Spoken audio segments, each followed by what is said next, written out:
नमस्ते दोस्तों, आप सभी का एक बार फिर से स्वागत है आपके अपने YouTube चैनल पूजा घर संसार में। दोस्तों, आज के इस वीडियो में एक बहुत ही इम्पॉर्टेंट विषय के ऊपर मैं जानकारी दूंगी आपको कि आपको जब भी आप इंटरकोर्स करते हैं, संपर्क बनाते हैं और अगर आप तुरंत गर्भधारण करना चाहते हैं तो आपको संपर्क बनाने के कितने समय के बाद शौचालय का उपयोग करना चाहिए, महिला पुरुष दोनों को ही, और कब आपको यूरिन पास करना है। इसके पीछे कुछ ऐसी बातें भी होती हैं जो 99% लोग नहीं जानते हैं। कुछ छोटी सी मिस्टेक्स होती हैं, उसको रिपीट करते हैं और उसी के वजह से आपको कंसीव होने में कई महीने और बर्बाद चले जाते हैं और तुरंत गर्भधारण नहीं होता है। तो ये वीडियो बेहद इम्पॉर्टेंट है, पूरा जरूर देखें। एक सही जानकारी प्राप्त करना और उसके बाद आपको नेक्स्ट स्टेप यानी संपर्क के बाद जो भी कुछ करना है सही ढंग से वो जानना जल्द गर्भधारण के लिए बहुत ज़रूरी होता है। तो दोस्तों, वीडियो को शुरू करने से पहले आप सभी चैनल को जरूर सब्सक्राइब कर लेना, बेल आइकन ऑन कर लेना ताकि आप ऐसे ही मोस्ट लेटेस्ट और इन्फॉर्मेशन से भरी हुई वीडियो के नोटिफिकेशन को प्राप्त कर पाएँ। देखिए फ्रेंड्स, महिला और पुरुष के रिप्रोडक्टिव सिस्टम की थोड़ी जानकारी आपको होनी चाहिए ताकि जो मिस्टेक आप कर रहे हैं उसकी आगे जाकर कोई भी चांसेस ना बने। पुरुष का जो निचला अंग होता है जहाँ से स्पर्म्स निकलते हैं जब आप इंटरकोर्स करते हैं, वहीं से आपका यूरिनेशन भी होता है। यानी ये दोनों का जो मार्ग होता है, जो रास्ता होता है, वो एक ही होता है। लेकिन महिला के शरीर में ऐसा नहीं होता है। महिला की रिप्रोडक्टिव सिस्टम अलग होती है और यूरिन पास करने की जो जगह होती है, जो एक पैसेज होता है, वो अलग अलग होता है। तो ऐसी कंडीशन में जब आप गर्भधारण के लिए ट्राई करते हैं तो आपको अगर थोड़ी सी भी मिस्टेक में सबसे फर्स्ट और मेजरेबल देखा गया है कि इन्फेक्शन के चांसेस बहुत अधिक होते हैं। ये पुरुष पार्टनर में और महिला पार्टनर में भी हो सकते हैं। संक्रमण आपके गर्भधारण की क्षमता को कम कर देता है। इवेंचुअली आप समझें तो स्पर्म्स को भी डेड कर देता है। इसीलिए जब भी आप इंटरकोर्स करते हैं तो दो बातें जो ध्यान में रखना है। अगर आप तुरंत कंसीव करना चाह रही हैं तो आपको करीब 15 to 25 मिनट्स तक ही लेटे रहना चाहिए, leg up the wall position करके। उतने ही समय में स्पर्म्स की गति इतनी तेज होती है कि वो मिनटों या सेकंड्स में काफ़ी दूर तक अपना रास्ता तय करके और ट्यूब तक पहुंच सकते हैं। सो फ्रेंड्स, जितने भी अच्छे क्वालिटी के, स्पेसिफिकली जो क्वांटिटी अच्छी होती है, वो स्पर्म्स के अंदर तक चली जाएगी।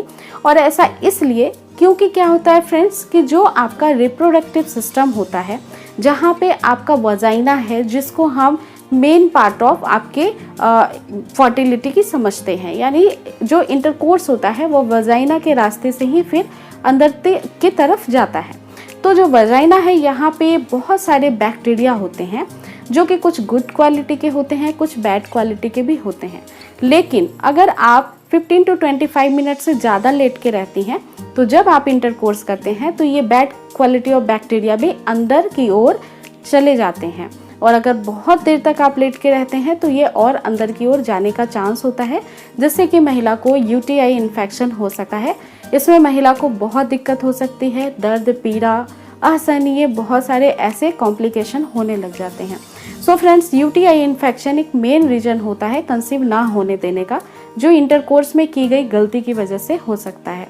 इसी के अलावा अगर हम पुरुषों की बात करें, और फ्रेंड्स पुरुषों में क्या होता है कि मूत्र मार्ग और जहाँ से स्पर्म्स हैं उन दोनों का मार्ग एक ही होता है। जब आप इंटरकोर्स करते हैं आपके ग्लैंड्स ओपन होते हैं जहाँ से सीमेन बाहर आता है। अब ऐसी कंडीशन में जब आपका इंटरकोर्स हो गया और आप तुरंत से यूरिन पास करने जाते हैं तो इस दौरान यूरिन में भी कुछ ऐसे बैक्टीरिया होते हैं जो आपके ग्लैंड में प्रवेश कर सकते हैं। सो फ्रेंड्स, तुरंत आपको शौचालय ना जाकर 4 से 5 मिनट रुकना चाहिए और उसके बाद वॉश कर लेना चाहिए। ऐसा करने से जो ओपन ग्लैंड्स हैं उनको पहले की अवस्था में आने में थोड़ा समय मिल जाता है और इन्फेक्शन के चांसेस कम हो जाते हैं। इवेंचुअली अगर पुरुषों में इन्फेक्शन होता है तो उनको जलन की प्रॉब्लम बहुत अधिक होती है और जो कि इंटरकोर्स के दौरान और भी ज़्यादा होती है। इसीलिए आप ठीक तरीके से तालमेल और संबंध नहीं बना पाते हैं, जिसकी वजह से ऑटोमेटिकली गर्भधारण के चांसेस कम हो जाते हैं, या फिर ये भी हो सकता है कि स्पर्म की क्वालिटी में भी इफेक्ट आ जाए। तो इसके अलावा एक और बात ध्यान में रखने वाली है, अगर आप प्रेगनेंसी प्लान नहीं कर रहे हैं तो फिर महिलाओं को 15 to 25 मिनट लेट के रहने की बिल्कुल भी ज़रूरत नहीं है। वो तुरंत जाकर के वॉशरूम यूज़ कर सकती हैं। लेकिन आपको एक ही बात का ध्यान रखना है कि गर्भधारण के लिए ये चीज़ बिल्कुल उलट हो जाती है। और कई सारी महिलाएं ये भी सोचती हैं कि काफ़ी देर तक लेटे रहेंगे किसी भी स्पेसिफिक पोजीशन में तो इससे बहुत अच्छा रहेगा, बहुत सारे स्पर्म अंदर चले जाएंगे। तो ऐसा बिल्कुल भी नहीं है। गर्भधारण कराने के लिए केवल एक स्वस्थ सुरक्षित स्पर्म्स का ही एग तक पहुंचना जो है वो बहुत अधिक संभवतः प्रेग्नेंट बनाने के लिए सुचारू रूप से हो जाता है। सो फ्रेंड्स, बहुत सारे स्पर्म्स का इसमें बिल्कुल भी रोल नहीं होता है। अंदर भी ऐसे कई सारे मार्ग होते हैं, स्पेसिफिकली बहुत सारी जटिल प्रक्रियाएं होती है, फेजेस होते हैं जो स्पर्म्स को ड्यूरेशन तय करके एक के पास पहुंचना होता है, जहां तक पहुंचते पहुंचते रास्ते में ही बहुत सारे स्पर्म्स जो हैं वो ख़त्म हो जाते हैं।